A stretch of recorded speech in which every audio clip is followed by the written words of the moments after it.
شریف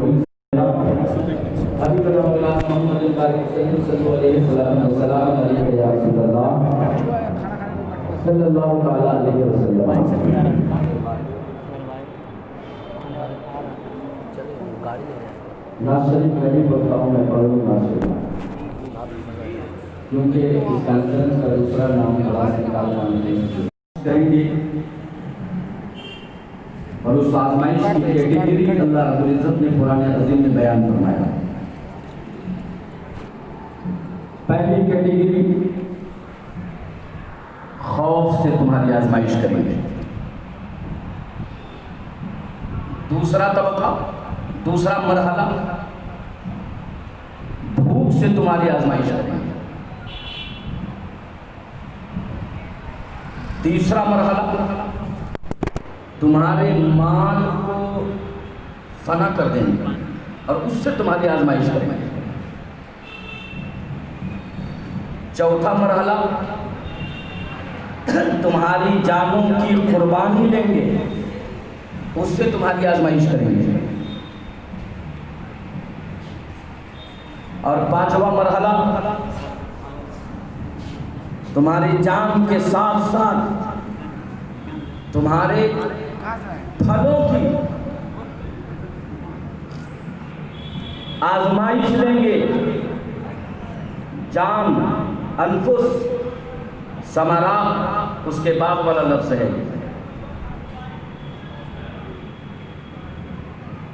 اللہ تبارک و تعالیٰ فرماتا ہے وَلَنَبْلُوَنَّكُمْ بِشَيْءٍ مِّنَ الْخَوْفِ، خوف سمجھ میں آ گیا، والجوع بھوک سمجھ میں آ گیا، نقص اموال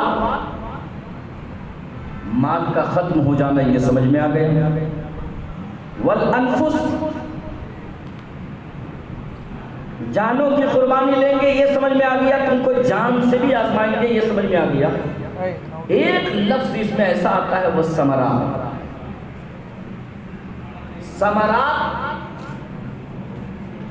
پھلوں سے تمہاری آزمائش کریں گے۔ یہ پھل کیا ہے؟ آزمائش میں نقص اموال شامل ہو گیا، مال میں پھل شامل ہے، ثمرات کا ذکر بعد میں کیوں؟ آزمائش میں جان کو شامل کر دیا گیا، اخیر میں ثمرات کا ذکر کیوں؟ پھل یقینی طور پر ایک ایسی چیز کا نام ہے جو اپنے خوشبوؤں سے پہچانا جاتا ہے، اپنے ذائقے سے پہچانا جاتا ہے، اپنے رنگ اور روپ سے پہچانا جاتا ہے۔ اب جس کو جس چیز سے، جس پھل سے سب سے زیادہ پیار ہے وہ اس پھل کو اپنے قریب میں لاتا ہے۔ کسی کو آم زیادہ پسند ہے آم کھاتا ہے، کسی کو سیب زیادہ پسند ہے سیب کھاتا ہے، کسی کو کیلا زیادہ پسند ہے کیلا کھاتا ہے۔ اللہ رب العزت نے الثمرات فرمایا اور کہا یہ ثمرات اس سے بھی ہم تمہیں آزمائیں گے۔ مسئلہ یہ نہیں ہے کہ ثمرات کا ذکر اللہ رب العزت نے یہاں پر فرمایا، بلکہ مسئلہ یہ ہے کہ آزمائش کا جب ذکر ہو رہا ہے تو نقص اموال میں مال شامل ہے، ثمر، مگر اس کے باوجود بھی ثمرات کا الگ سے تذکرہ کیا اور اس کے بعد فرمایا وَبَشِّرِ الصَّابِرِينَ، اور صبر کرنے والوں کو خوشخبری دے دو۔ ثمرات کا جو معنی قرآن عظیم میں ہے وہ آپ جانتے ہیں، وہ ہم بھی جانتے ہیں، وہ معنی اپنی جگہ درست، مگر میں اپنی فکر سے ایک ترجمہ کرنا چاہتا ہوں۔ ثمرات اصل میں یہ پوری 5 آیت کریمہ جو ہے، 5 آیت کریمہ، قرآن کی 5 آیت کریمہ وہ ہیں جو امام حسین کی پوری زندگی کو نچوڑ کر پیش کرنے کے لیے ہے۔ جانتے وہ 5 آیت کریمہ کون سی ہیں؟ آپ لوگوں کو یاد ہے لیکن کبھی خیال آپ نے نہیں کیا ہوگا۔ جب یزید نے خطوط پہ خطوط بھیجا تھا امام کے پاس، تو مدینہ شریف میں امام نے ایک رات میں سب کو جمع کیا تھا۔ خاندان اہل بیت کے 18 افراد وہاں جمع تھے، آوان و انصار کے لوگ جمع تھے۔ میرے امام نے ایک خطبہ پڑھا اور میرے امام نے کہا تھا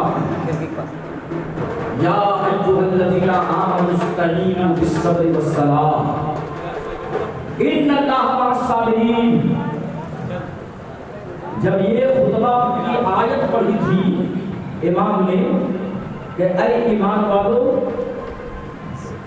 استعینوا بالصبر والصلاۃ، تم مدد طلب کرو صبر سے اور نماز سے، اور بے شک صابروں کے ساتھ اللہ رب العزت ہے۔ مدد طلب کرنے کی بات کی گئی ہے۔ امام اعلی مقام مدینہ کے خطبے میں فرماتے ہیں استعینوا بالصبر والصلاۃ، کہ تم مدد طلب کرو کس سے؟ نماز سے اور صبر سے مدد طلب کرو۔ چونکہ امام کو اس کا اندازہ ہو چکا تھا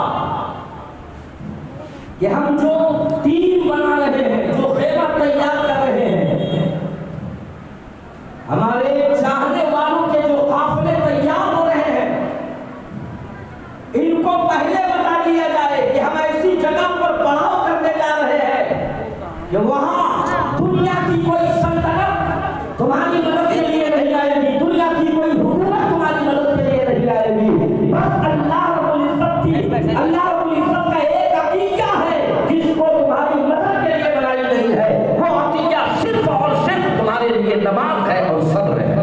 سبحان اللہ۔ امام نے ایک نظریہ دیا تھا امام نے ایک نظریہ دیا تھا مدینہ شریف میں کہ تمہیں وہی 2 چیزوں سے مدد طلب کرنی ہے۔ اس کے بعد امام کے متوالے تھے، سب چاہنے والے تھے، ان لوگوں نے کہا حضور آپ کس جگہ کی بات کر رہے ہیں کہ وہاں کوئی حمایتی نہیں ہوگا ہمارا؟ آپ کس جگہ کی بات کر رہے ہیں جہاں ہماری کوئی مدد کرنے والا نہیں ہوگا؟ اور آپ نے مدد کے لیے صرف ایک ہی نسخہ بتایا کہ نماز سے اور صبر سے، اس کے علاوہ اور کوئی نسخہ نہیں۔ وہاں کیا عالم ہوگا؟ وہاں کیا ہوگا؟ امام نے دوسری آیت کریمہ کی تلاوت فرمائی اور کہا وَلَا تَقُولُوا لِمَنْ يُقْتَلُ فِي سَبِيلِ اللَّهِ أَمْوَاتٌ بَلْ أَحْيَاءٌ وَلَكِنْ لَا تَشْعُرُونَ۔ امام ظاہر سی بات ہے، کہیں کسی کو بھیجیے یا تیار کیجیے تو اس کو ہر طرح سے تیار کرنا پڑتا ہے۔ چاند پر بھیجنے کی تیاری جب کی گئی تو جس کو بھیجا جا رہا تھا ہر اعتبار سے دنیا میں اسے چیک کیا گیا، اس کی باڈی کی چیکنگ کی گئی اور اس کو ہر اعتبار سے سمجھا دیا گیا اتنے پر اتنا جاؤ گے تو اتنے ہلکے ہو جاؤ گے، وہاں سے وہاں جاؤ گے تو اتنے ہلکے ہو جاؤ گے، ایک وقت ایسا آئے گا کہ تمہاری باڈی کام کرنا بند کر دے۔ سب کچھ سمجھایا گیا۔ امام یہی کام مدینہ شریف میں کر رہے تھے۔ اپنے لوگوں سے فرمایا سنو، جہاں ہم جا رہے ہیں وہاں پر یاد رکھنا کہ ہم شہید بھی ہو جائیں تو یاد رکھنا ہم مریں گے نہیں، ہم مریں گے نہیں، اس لیے کہ اللہ رب العزت نے پہلے ہی ہمارے بارے میں کہہ دیا ہے کہ جو اللہ کی راہ میں شہید ہو رہے ہیں انہیں تم مردہ مت کہو۔ یہ ذہنی اعتبار سے امام تیار کر رہے تھے اپنے حامیوں کو، فکر دے رہے تھے کہ ہم جہاں جا رہے ہیں وہاں سے اب واپس نہیں آئیں گے، مگر یہ یاد رکھنا، یہ مت سوچنا کہ تم وہاں مردے چلا دیے جاؤ گے، نہیں تم مردے نہیں ہوگے، بلکہ نظریاتی اعتبار سے، ذہنی اعتبار سے، سائنٹیفک اعتبار سے تمہیں یہ تیاری کر کے چلنا پڑے گا کہ وہاں تم مردے نہیں ہوگے، بلکہ جو وہاں مردے کی شکل میں ہوں گے الحمدللہ وہ اللہ کے نزدیک زندہ ہو جائیں گے، اللہ کے نزدیک وہ زندہ ہو جائیں گے۔ اب یہ نظریہ تھا جو نظریہ امام نے دیا تھا اپنے حامیوں کو، اور پھر فرمایا بل احیاء ولکن لا تشعرون، یہ بھی ذہن دیا، مدینہ میں یہ ذہن دیا کہ سنو، مگر بعض لوگ جو اعتراض کریں گے پوری دنیا میں وہ کرتے رہیں، ان کو شعور نہیں ہوگا، ان کو عقل نہیں ہوگی، ان کو فراست نہیں ہوگا، وہ سمجھ نہیں پائیں گے اس چیز کو کہ میدان کربلا میں ہوا کیا ہے۔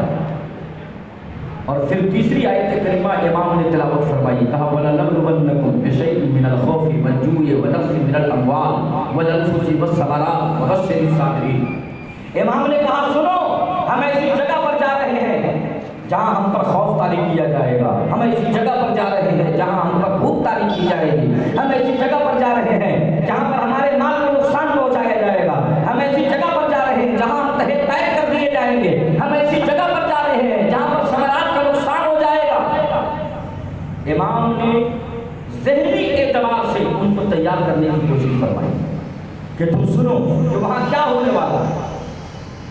وَلَنَبْلُوَنَّكُمْ بِشَيْءٍ مِّنَ الْخَوْفِ وَالْجُوعِ وَنَقْصٍ مِّنَ الْأَمْوَالِ وَالْأَنفُسِ وَالثَّمَرَاتِ۔ امام نے تیاری کی، ان لوگوں کو تیار کرایا کہ سنو ایسا ہی کرنا۔ جب ہر اعتبار سے وہ لوگ تیار ہو گئے، سمجھ گئے کہ امام کے ساتھ جانے کا مطلب، امام کے ساتھ دینے کا مطلب یہ ہوا کہ ہماری جان جائے گی، امام کے ساتھ دینے کا مطلب یہ ہوا کہ نفس انوار ہمارا ہوگا، امام کے ساتھ دینے کا مطلب یہ ہوا کہ نفس ثمرات ہمارا ہوگا۔ استقبال کیجیے نعرہ تکبیر، نعرہ رسالت، نعرہ امام حسین، زندہ باد، حضور شیر بنگال، نعرہ تکبیر، مدرسہ اہل سنت فیض الرسول، زندہ باد، حضور مفتی صاحب قبلہ، زندہ باد۔ درود شریف پڑھیے، اللہم صلی علی سیدنا شفیعنا حبیبنا مولانا محمد وعلی وسلم، صلو علیہ السلام والسلام علیکہ یا رسول اللہ۔ بس 10 منٹ کا ٹائم میں توجہ چاہوں گا، درود شریف پھر سے پڑھیے، اللہم صلی علی سیدنا شفیعنا حبیبنا مولانا محمد وعلی وسلم۔ امام مدینے سے تیار کر رہے تھے، توجہ چاہوں گا باپو، ادھر امام مدینے میں تیار تھے سکو، اور کہا سنو تمہارے ساتھ یہ معاملہ ہو سکتا ہے، تمہارے ساتھ یہ چیزیں ہو سکتی ہیں اور یہ ہوگی یقینی طور پر، تم ذہنی اعتبار سے تیار ہو جاؤ۔ اب سب تیار ہو گئے، سب لوگ تیار ہو گئے تو کہا سنو بشری صابرین، معلوم ہے اس تیاری کے بعد بشری صابرین فرمایا اور کہا سنو تم وہ لوگ ہو کہ صابروں کے لیے خوشخبری دی گئی ہے۔ اس کے بعد دو آیت کریمہ اور اللہ امام عالی مقام نے فرمایا اذا اصابتهم مصیبہ قالوا انا للہ و انا الیہ راجعون، جب بھی تم پر کوئی مصیبت پہنچے، مطلب امتحان تھا، ذہن دے رہے تھے کہ سنو کربلا میں جا رہے ہیں نا، ذہن دے رہے ہیں کہ سنو وہاں جانے کے بعد تمہارا مال فنا ہو جائے گا، تو تم چیخنا مت، چلانا مت، بلکہ ایک کلمہ پڑھنا انا للہ و انا الیہ راجعون، تمہارے بیٹے شہید کیے جائیں گے، چلانا مت، اب وہ وجہ مت کرنا، بلکہ ایک کلمہ پڑھنا انا للہ و انا الیہ راجعون، تمہارے مال کو تباہ کر دیا جائے گا، تم چلانا مت، چیخنا مت، تمہیں اس وقت پڑھنا ہے ایک کلمہ انا للہ و انا الیہ راجعون۔ اور فرمایا سن، جب انا للہ و انا الیہ راجعون کا تمغہ تم حاصل کر لو گے تو وہی رب فرماتا ہے اولئک علیہم صلوات من ربہم ورحمہ واولئک هم المہتدون، کہ جو اس راہ میں کامیاب ہو گئے ان پر اب اللہ کی رحمتیں نازل ہوں گی، اللہ کے فرشتوں کی رحمتیں۔ میدان کربلا کا پورا نقشہ ان 5 آیت کریمہ میں ہے، آپ میدان کربلا کو متصل کیجئے ان 5 آیت کریمہ سے، اس کے بعد کربلا کو سمجھیے۔ یہ تقریباً 3 گھنٹے کی تقریر ہے، میں اس کو سمجھا نہیں سکتا آپ کو۔ میدان کربلا میں ہر ایک چیز انوکھی تھی، میدان کربلا میں نہیں، میں وہ جملہ نہیں دے سکتا کہ میں اس کو چھوڑ رہا ہوں آئندہ بیان کروں گا، الحمدللہ موضوع چھوٹا ہے، میں اپنی بات کو کہہ کر کے نکل جاؤں گا۔ درود شریف پڑھیے، اللہم صلی علی سیدنا شفیعنا حبیبنا مولانا محمد وعلی وسلم، صلو علیہ الصلوۃ والسلام علیکہ یا رسول اللہ۔ میدان کربلا میں حضرت سیدنا امام قاسم رضی اللہ تعالیٰ عنہ، یہ حضرت امام حسن رضی اللہ تعالیٰ عنہ کے شہزادے ہیں، امام کے بھتیجے ہیں۔ ایک روایت کے مطابق یہ ہے کہ امام نے ان کی شادی حضرت سیدہ سکینہ سے طے فرما دیا تھا، جبکہ سیدہ سکینہ بہت چھوٹی تھی، لیکن طے فرما چکے تھے، بھتیجی تھی، یہ بیٹی تھی اور وہ بھتیجے تھے، آپس میں شادیاں تھیں۔ مورخین لکھتے ہیں کہ میدان کربلا میں، جب کربلا کے میدان میں لوگ جانے لگے، رن میں کام آنے لگے، یہ لوگ شہید ہونے لگے، اس میں 4 وہ شخصیتیں شہید ہوئی جو امام عالی مقام کے بھائی تھے، حضرت سیدنا ابو بکر بن علی، حضرت سیدنا عمر بن علی، حضرت سیدنا عثمان بن علی، اور ایک روایت کے مطابق عثمان کی جگہ پر عبداللہ بن علی، اور ایک حضرت سیدنا عباس بن علی۔ یہ 4 بھائی وہ تھے جو امام علی مرتضیٰ رضی اللہ تعالیٰ عنہ کی دوسری بیویوں سے، یہ 4 بھائی شہید ہونے کے لیے آئے تھے۔ جب حضرت قاسم نے کہا تھا امام مجھے جانے کا حکم دیا جائے کربل میں جانا چاہتا ہوں، کہ انہی 4 بچوں نے کہا تھا کہ نہیں بیٹے تم نہیں جا سکتے جب تک ہم لوگ زندہ ہیں۔ دنیا کیا کہنے گی کہ بھتیجے کا سر کٹوا دیا چچا کو، چچا اپنے آپ کو بچا لیا، دنیا تانا دے گی اس وجہ سے تم نہیں جا سکتے۔ سب کی شہادتیں ہوتی رہی۔ جب سیدنا امام قاسم رضی اللہ تعالیٰ عنہ کو برداشت نہ ہوا تو امام قاسم رضی اللہ تعالیٰ عنہ کھڑے ہوتے ہیں اور فرماتے ہیں چچا جان میرے ابا حضور، اب ہم جانے کے لیے تیاری کر رہے ہیں، مجھے اجازت دی جائے۔ امام علی مقام فرماتے ہیں میں تمہیں کیسے اجازت دے دوں جبکہ میرے بابا علی مرتضیٰ نے یہ کہا تھا کہ اگر سرزمین پر چلتا پھرتا کوئی رسول اللہ کو دیکھنا چاہتا ہے تو حضرت قاسم کو دیکھ لو، ہم سبھی رسول اللہ ہیں۔ میں تمہیں کیسے اجازت دے دوں، میں تمہیں اجازت نہیں دے سکتا۔ امام قاسم فرماتے ہیں مجھے اجازت دینی ہوگی، میں جانا چاہتا ہوں۔ میرے پیارے امام نے فرمایا کہ نہیں تم نہیں جا سکتے، ابھی گفتگو چل رہی ہے۔ امام قاسم کہتے ہیں میں جانا چاہتا ہوں۔